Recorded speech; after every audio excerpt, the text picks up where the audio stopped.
साथियों, राष्ट्रीय मुस्लिम मोर्चा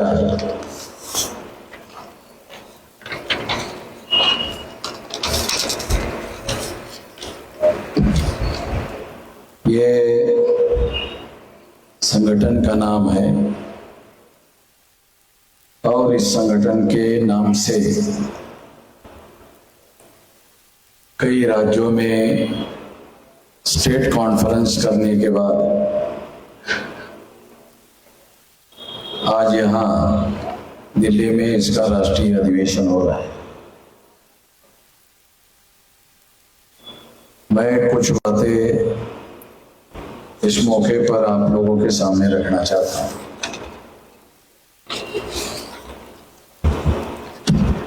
साथियों,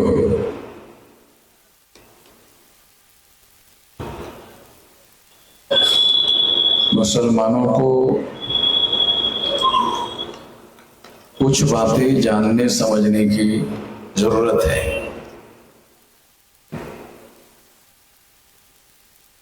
उस मिसअंडरस्टैंडिंग की वजह से बहुत सारी समस्याएं पैदा हो रही हैं।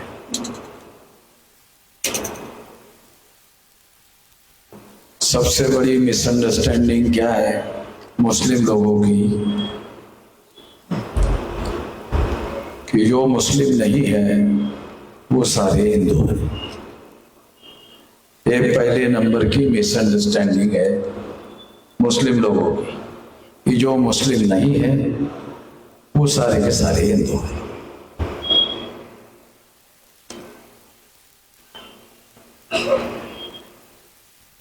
ये जो अंडरस्टैंडिंग है मुसलमानों की, इसने मुसलमानों के सामने बहुत बड़ा संकट खड़ा कर दिया है।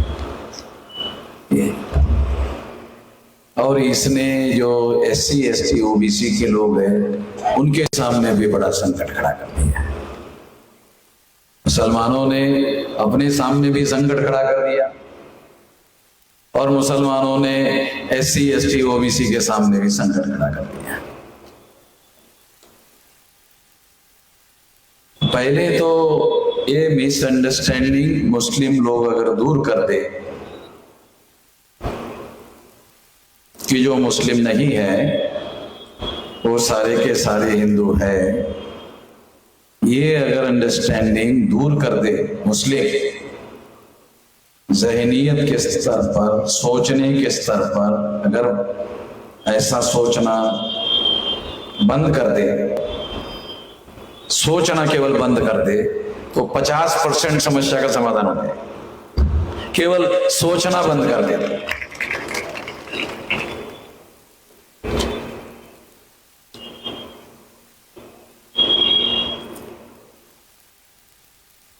तो ये बात थोड़ा मैं आप लोगों को समझाना चाहता हूं।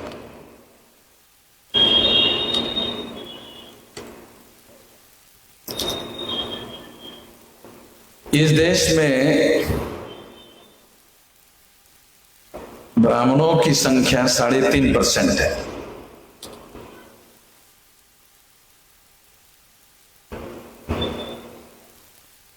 और 3.5% लोग अगर चुनाव लड़े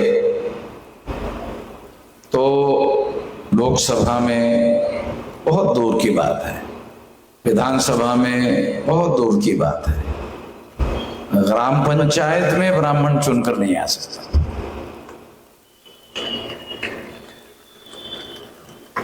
ब्राह्मण जो है लोकसभा विधानसभा तो बहुत दूर की बात है। ब्राह्मणों की संख्या 3.5% है और ये ग्राम पंचायत में चुनाव नहीं जीत सकता। जो ग्राम पंचायत में चुनाव नहीं जीत सकता, उन ब्राह्मणों ने कांग्रेस का नाम लेकर 57 साल सेंट्रल में गवर्नमेंट बनाई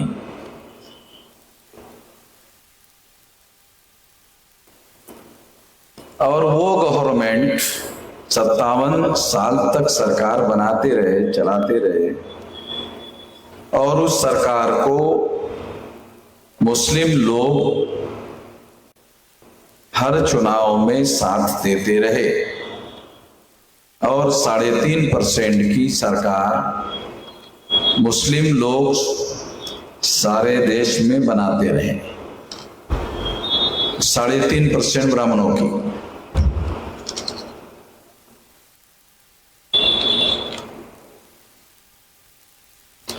आप में से कुछ लोगों को ऐसा लग सकता है कि मैं शायद मुसलमानों को ब्लेम देने के लिए कह रहा हूं।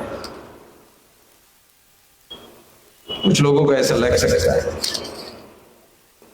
मगर मैं यहां कोई भी बात ब्लेम देने के लिए नहीं कह रहा हूं।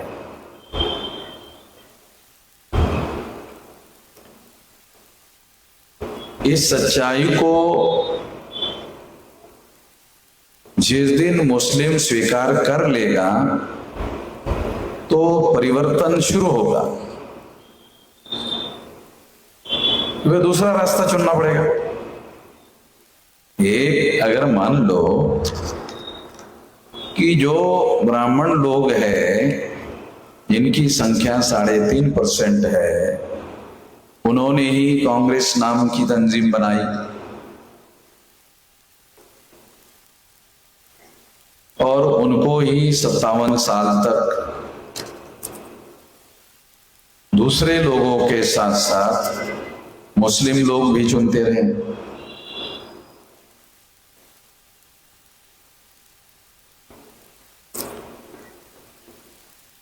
मैं ये क्यों कह रहा हूं? ये ब्राह्मण जालिम है और कई हजार साल का जालिम है। तो जालिम को चुनकर मजलूम कैसे खुश रहेगा? जालिम को अगर आप ताकतवर बनाओगे, मान लो आपने जालिम को ताकतवर बनाया, वो पहले से ही ताकतवर है, उसको आपने और ताकत बख्श दी, तो जालिम का तो चरित्र है ना। लोग उसको जालिम क्यों कह रहे हैं? वो हजारों सालों से अत्याचार कर रहा है, इसलिए लोग उसको जालिम कह रहे हैं।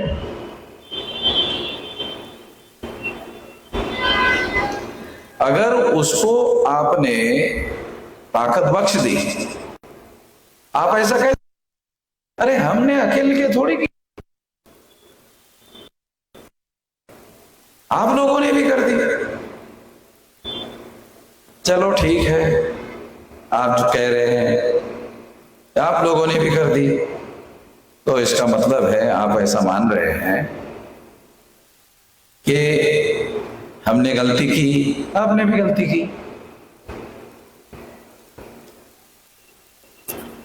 तो मैं आप लोगों को ये कह रहा हूं कि मुसलमानों को 22.5% political reservation schedule caste schedule tribe को है।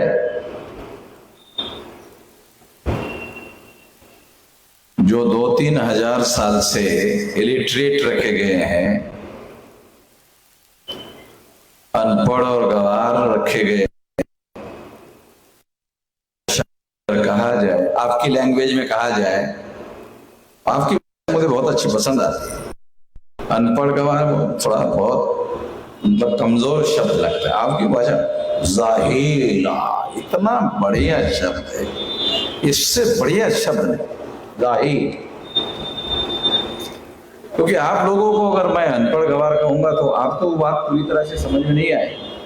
अगर आपको ये कहा जाए कि जाहिल, तो हम तो जाहिल लोग हैं ना। अरे पास कौन का कि मजलूमों का साथ दो और जालिमों का विरोध करो, ऐसा कोई अल्लाह ताला का हमारे पास कोई आदेश है नहीं। आपके पास अल्लाह ताला का आदेश है, वो लिखित किताब है, लिखित आदेश है। अरे हमने तो जाहिलत में गलती की, जाहिल लोग हैं ना हम लोगों ने, जो नालायकी की वो तो जाहिल होने की वजह से की। आप लोगों ने गलती अल्लाह ताला का आदेश होने के बावजूद भी की, और अल्लाह ताला की बहुत बड़ी किताब जो है कुरान, लिखित आदेश होने के बावजूद भी गलती की।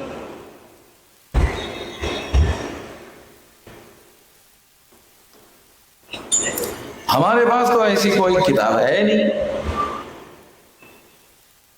तो मैं इस बात के आधार पर कह रहा हूं कि आपके पास तो एक बड़ी गाइडलाइन है,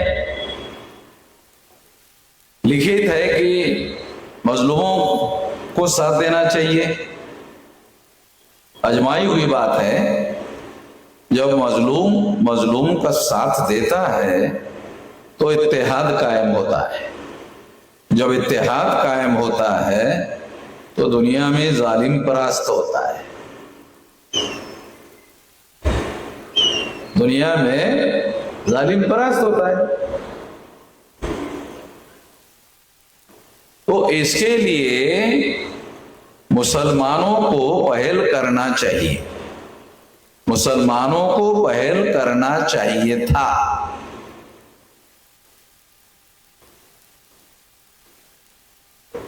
अब पहल करने से क्या होगा? पहल करने से मुसलमानों को क्या करना पड़ता? मान लो मुसलमानों की संख्या 15% है, 15% ही इकट्ठा हो जाते, उसमें एक भी गैर मुसलमान आपके साथ नहीं आता, मगर आप सिद्धांत के लिए 15% इकट्ठा हो गए, मजलूमों का इत्तेहाद कायम करने के लिए इकट्ठा हो गए, तो आखिरत में अल्लाह ताला के पास जवाब देने के लिए तो है। अरे वामन मेजरान के पास आपको जवाब मांग नहीं रहा हो तो आपको जवाब देना नहीं है मान लो, तो यहां तो बचने के चांस है, मगर आखिरत में क्या होगा वो तो सब जानता है, अल्लाह ताला सब जानता है। तो वहां कैसे जवाब देंगे? समस्या है ना। यहां मैं समस्या खड़ी कर रहा हूं, वहां अल्लाह ताला आखिरत में समस्या खड़ी कर देगा। तो मजलूम का आप बोलेंगे आप कैसे सवाल खड़ा? मजलूम हो भाई, मजलूम के पास अधिकार है ये सवाल खड़ा करने का, ये भी अल्लाह ताला ने कहा है। मजलूम को अधिकार है, ये भी अल्लाह ताला ने कहा है, कुरान में आदेश है, मजलूम को हक है कहने का, बोलने का, पूछने का।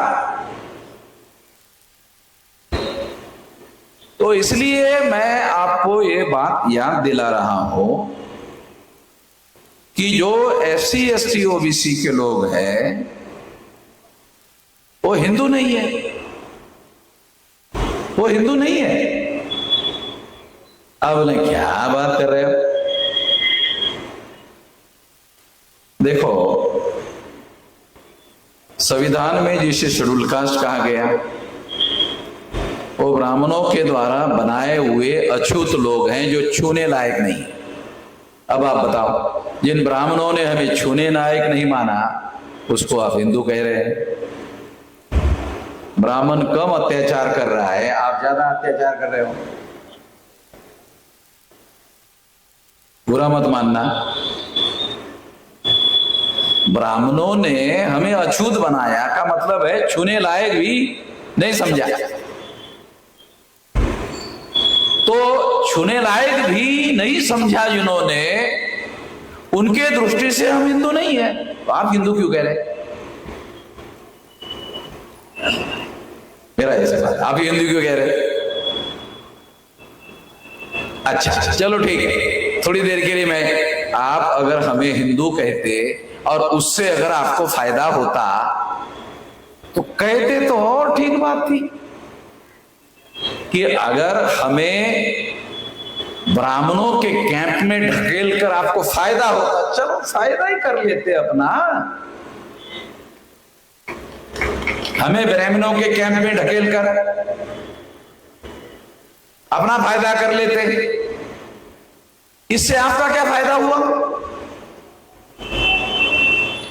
जो 3.5% ब्राह्मण थे, 15% शेड्यूल कास्ट को आपने उधर कैंप में ढकेल दिया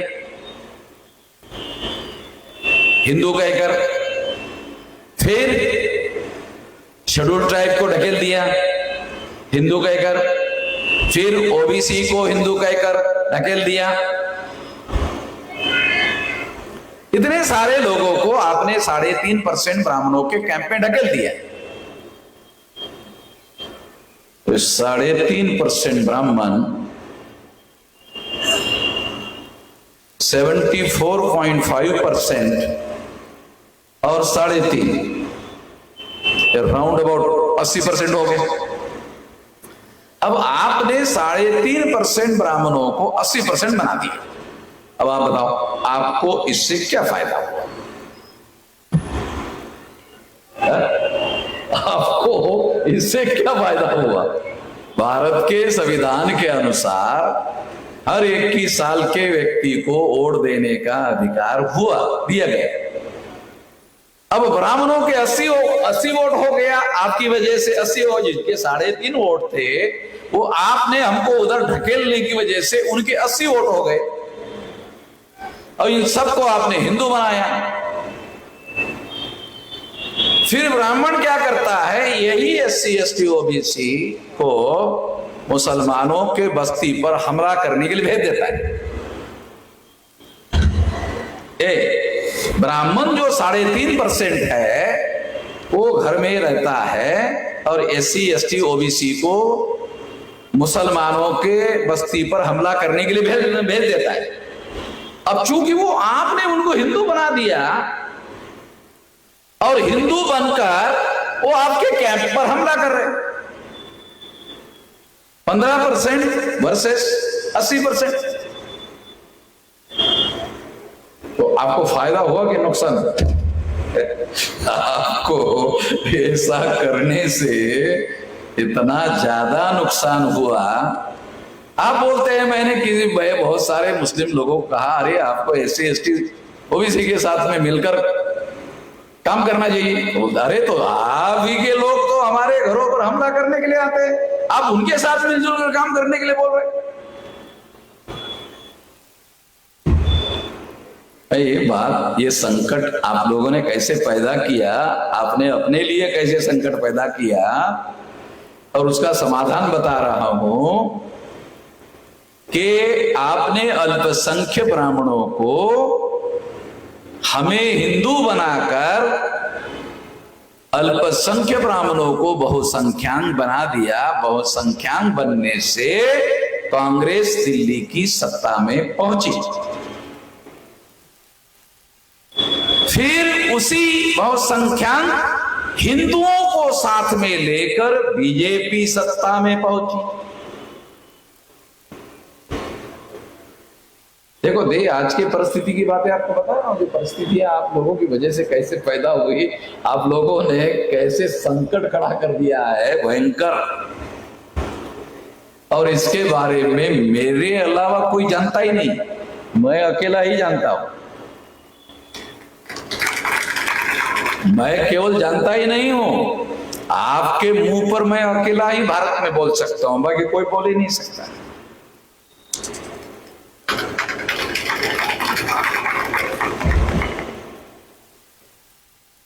क्यों बोलता हूं? क्योंकि इसके पीछे मेरा दुर्भावना नहीं है। मैं ऐसा कहकर आपको जगाना चाहता हूं, जागृत करना चाहता हूं कि यदि आप SC ST OBC को महाराष्ट्र के रेफरेंस में बोला जाए तो कुणबी मराठा को इंक्लूडिंग, अगर आप हिंदू कहना छोड़ दो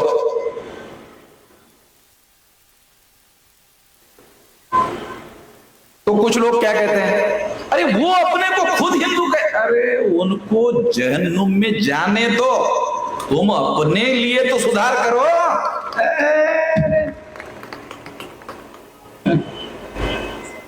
वो जहन्नुम में, जाहिल साला जहन्नुम में नहीं जाएगा तो कहां जाएगा?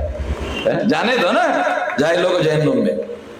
उन जाहिलों की चिंता मत करो ना, वो मैं देख रहा हूं ना, उधर मैं हूं।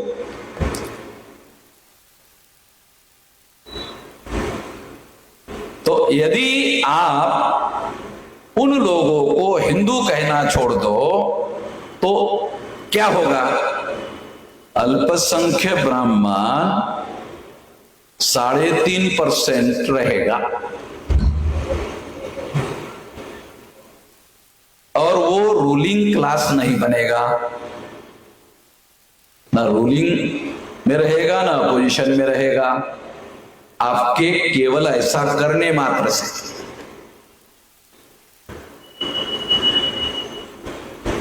तो एक तो ये बात मैं आपको समझाना चाहता हूं, ये सुधार करो, इससे मुसलमानों का ही फायदा है। दूसरा, SC ST OBC के रेफरेंस में ये बात बता रहा हूं कि शेड्यूल कास्ट के लोगों को अगर ब्राह्मणों ने अछूत बनाया तो इस सिद्धांत के आधार पर अछूत हिंदू नहीं है, वो छूने के लायक भी नहीं रखा ब्राह्मणों ने। दूसरा, जो आदिवासी है उनको तो जंगलों में रहने के लिए मजबूर किया, तो सिविल सोसाइटी में भी आने नहीं दिया। जो पिछड़े वर्ग के लोग हैं, OBC के लोग हैं, उनको ब्राह्मणों ने वर्ना सिस्टम में शूद्र बनाया। शूद्र का मतलब है अधिकार वंचित, उनको अधिकार वंचित बनाया। तो जिनको अधिकार वंचित बनाया वो भी हिंदू नहीं है, वो भी हिंदू नहीं है। यदि आप उनको हिंदू कहना छोड़ दो तो भारत में ब्राह्मणों को हिंदू मुसलमान, हिंदू मुसलमान, हिंदू मुसलमान, हिंदू मुसलमान, हिंदू मुसलमान, हिंदू मुसलमान, हिंदू मुसलमान, हिंदू मुसलमान, हिंदू मुसलमान, हिंदू मुसलमान, हिंदू मुसलमान कहना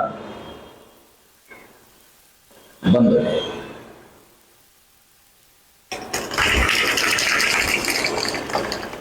ब्राह्मण हिंदू मुसलमान कहता रहेगा, हम SC ST OBC के लोग जो है अपने को हिंदू कहना आप भी मना कर रहे हैं। हम तो ये अभियान ही सारे देश भर में चला रहे हैं कि SC ST OBC के लोग, हिस्टोरिकली आपको बता रहा हूं कि SC ST OBC के लोग हिंदू नहीं है। हिस्टोरिकली डॉक्यूमेंट्री हिंदू नहीं है।